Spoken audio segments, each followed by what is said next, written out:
તો મહેસાણાના કડીમાં જમીન કૌભાંડનો ચોંકાવનારો કિસ્સો સામે આવ્યો છે। વડાવી ગામની પ્રાથમિક શાળા, મંદિર અને રહેણાંક મકાનોવાળી જમીનને ખેતીની જમીન દર્શાવીને ભૂમાફિયાઓએ બારોબાર વેચી મારી હતી।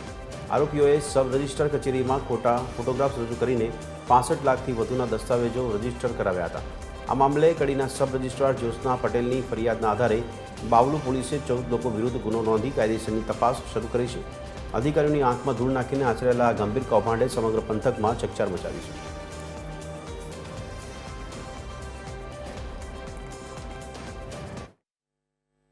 મૂળ જગ્યાની જગ્યાએ અન્ય જગ્યાના ફોટોગ્રાફ્સ દર્શાવી વેચાણ આપનાર તેમજ વેચાણ લેનારોએ ફોટો દસ્તાવેજ બતાવી ખોટી હકીકત સબ રજિસ્ટ્રાર સમક્ષ જણાવેલી હતી, જેના અનુસંધાને સબ રજિસ્ટ્રાર દ્વારા તપાસ કરી ફરિયાદ કરતા ફરિયાદ નોંધવામાં આવેલી છે અને નોંધણી અધિનિયમ 1908ની કલમ 82 તેમજ BNSSની કલમ 212, 336, 237 અને 340 હેઠળ ગુનો નોંધવામાં આવેલો છે અને આગળની તપાસ બાવલુ પીઆઈ નાઓ ચલાવી રહ્યા છે।